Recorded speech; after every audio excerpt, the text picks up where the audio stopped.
Photoshop Illustrator and After Effects with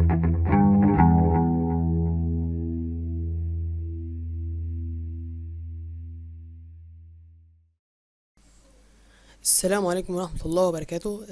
معاكم محمد شوقي. النهاردة ان شاء الله بإذن الله هنعمل يعني حاجة. هي مش درس مش هيكون كبير، بس هيكون مفيد جدا وهيطبق عليه حاجات كتير جدا.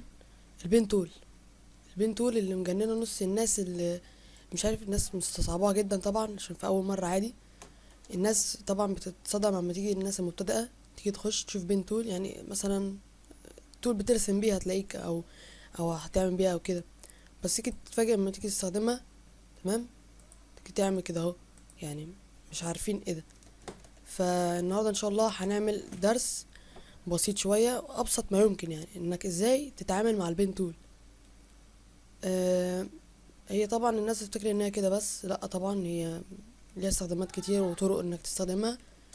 مثلا اول حاجه، انت ممكن مثلا ترسم بيها حاجه تانية. يعني لحظه نعمل لها كده.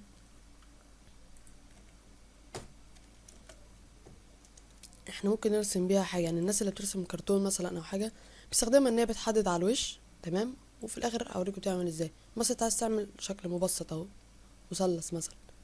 تمام، انت اهو قفلت الشكل. ممكن بقى انت تعمل ان انت ت... تملى الفراغ ده. تضغط كليك يمين كده في الباث، في البيز اهو. بس مثلا نجمة اهو، اهو. ما بعرفش ارسم نجمة الصراحة، فمش مهم يعني. هي الفكرة في كده، انك ترسم اي شكل وتقفل الشكل وتملى الفراغ اللي جواه. تمام، بدل ما اصل انت مثلا تيجي تستخدم الشيبس اللي هنا مش هتلاقي فيها كل حاجة يعني. بص، انت ممكن تنزل، بس انت ممكن اخرك دولت. تمام، انت ممكن عايز تعمل شكل جديد بمزاجك. تمام، دي حاجة. تاني حاجة، انت ممكن يعني، وده احسن استخدام الصراحة. مثلا انت في صورة وانت عايز تمسح الباك جراوند دي، او يعني ده هو درس متداخل في بعضه. مثلا انت عايز تمسح الباك جراوند، ومثلا يعني هو في طرق كتير. في عندك انك تختار بالسلكت تول، دي اهم حاجه طبعا.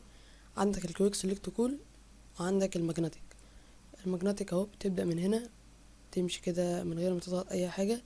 هو بيحدد، بس احيانا بتفلت، ولو فلتت هتفضل تعيد من تاني. عندك الكويك سلكت اللي هي ديت. تمام، ودي يعني كويسه، احسن من الماجنتيك شويه اهو. تحدد بيها اهو كده.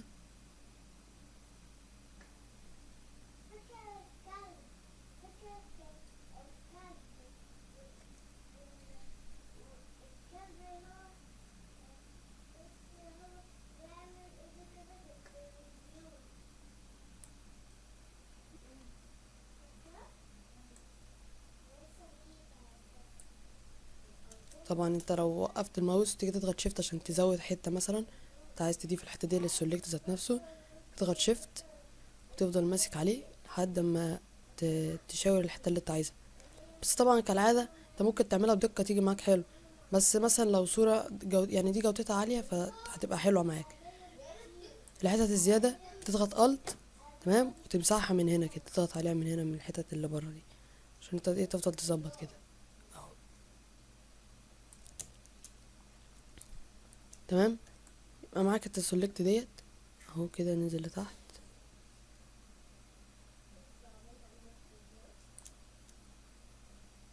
معلش انا لما بعمل ريكورد البتاع بيبقى مهنج سنة كده اهو كده.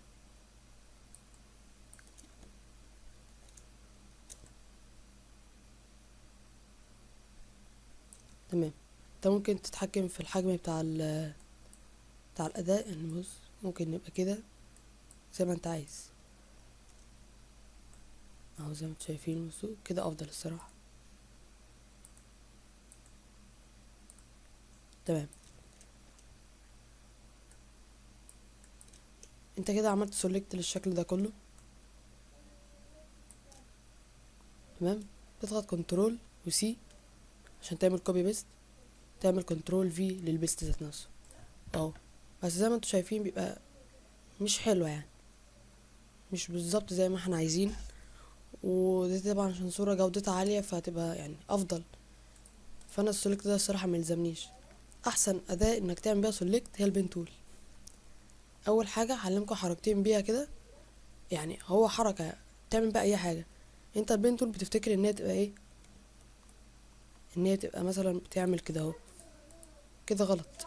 ليها استخدامات كتير، يعني مثلا في كيرفات هنا بتبقى. الكيرفات دي بتتعمل ازاي؟ تاخد انت نقطة من هنا، تيجي عند الحتة دي مثلا اهو، بص هي قطعة ازاي غلط كده. فانت عايز تاخد الكيرف ده، وهتضغط كنترول، زر الكنترول، تمام. بس الاول بس لازم تضغط، تحط كده ايه، نقطة كده. شايفين اهو؟ حطيت النقطة تاني اهو، شايفين؟ ممكن تحط اكتر من نقطة، بس خلينا بنقطة الاول اهو. حطيتها، تضغط بقى، حطيتها انت اهو، تضغط كنترول، تمسك الحتة اللي من النقطة دي كده اهو. بصوا تتحكم فيها ازاي اهو، زي ما انتوا شايفين اهو. نقطة تانية هنا واهو، نيجي هنا اهو. هيبقى شغلها بطيء بس هتطلع لك نتيجة ممتازة جدا اهو.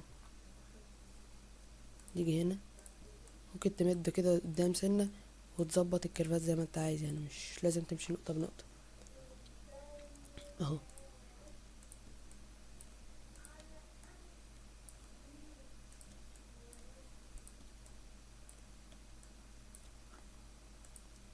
زي ما انتوا شايفين هنا اهو.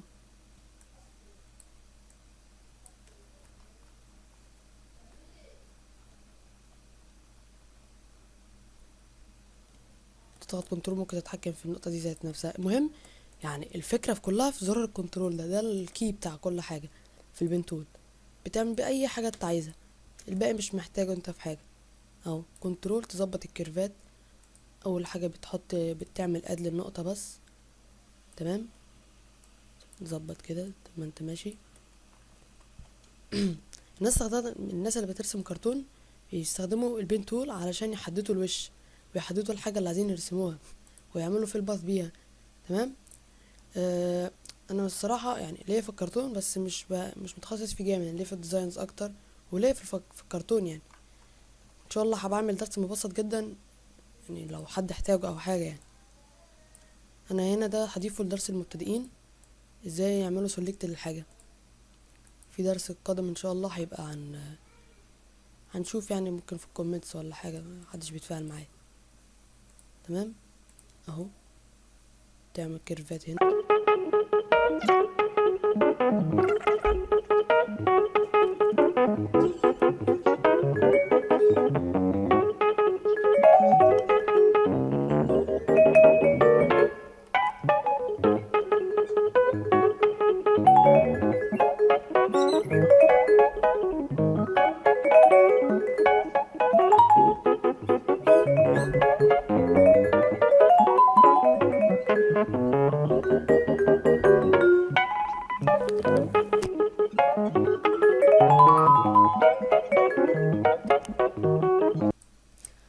رجعت لكم تاني بعد التسريع.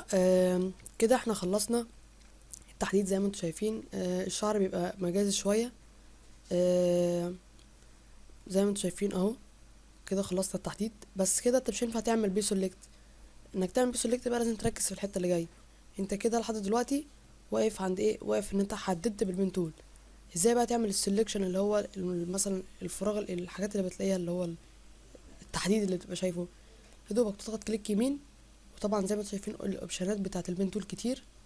بتعمل ميكس سيلكشن. الميكس سيلكشن ده هيعمل لازم يكون 0 بكسل وكده، وانت لسه عشان ايه؟ يبقاش فيه التعوجات تتعدل يعني. السيلكشن هيعمل ايه؟ التحديد ذات نفسه زي ما انتم شايفين اهو. زي ما انتم شايفين تضغط كنترول سي كنترول وفي اهو، زي ما انتم شايفين اهو. كده انت حددت الصورة دي لوحدها من بين كل التفاصيل وكل حاجة. آه يعني بين تول بصراحة يعني احسن اداة تعتبر في الادوات بتاعت السلكشن والادوات. طبعا ليها استخدام رابع واخير، او تالت اقصد. آه تالت بتعمل الناس اللي بتشتغل في 3D، تمام. مثلا لحظة هنقفل. الناس اللي بتستخدم الناس اللي بتستخدم ال 3D، تمام، بتستخدم البلين تول بحيث ان انت مثلا يعني عايز ترسم ازازة او حاجة، فبدل ما ترسمها بأداة تانية او تجيبها وتعملها 3D او تجيب صورة 2D وتعملها، موضوع سهل جدا. يدوبك بس اول حاجة نرسمها كروكي كده، تمام. تمسك كنترول، تظبط بقى النقط دي، تمام. انت بتعمل نص دايرة اهو، اهو.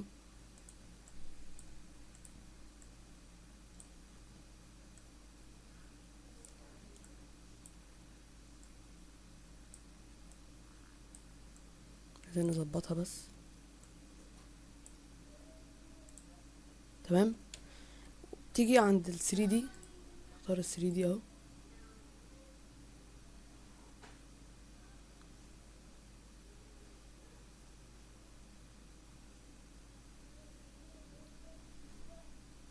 بس لحظة عشان بيحول من مود لمود تاني فبياخد وقت بسيط كده،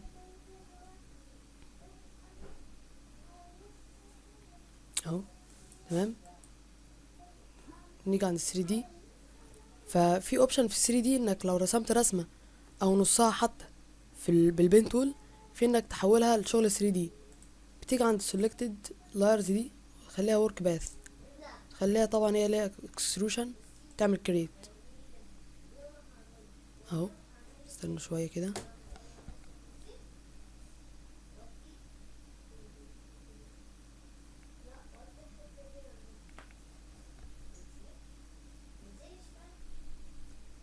اهو زي ما انتم شايفين. بس طبعا دي مش ازازة، فاحنا نخليها ازازة.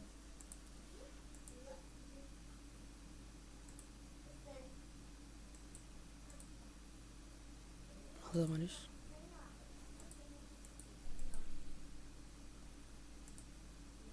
تيجي عند الهورتيزونال انجل، اللي هي الزاوية اللي هي يعني تخليها تلفق حواليها كده، تمام. تيجي كده قدام زي ما انتوا شايفين اهي، اتكورت في نفس المكان وعلى الشكل اللي انت عامله بالظبط، تمام.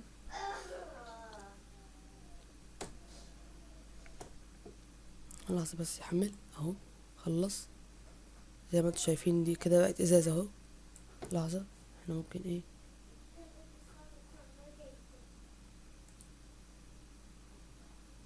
اهو مظبوطة كده، بس عشان في انا كنت راسمها كروكي شوية. كل اللي عليك هتعمله ترجع اللاير بتاعها، وبيبقى فيه انك تخليها ازازة. لا مش من هنا، معلش. تيجي عند الفرونت انفيتيشن ماتيريال، اللي هي يعني الخامة بتاعتها تبقى عاملة ازاي.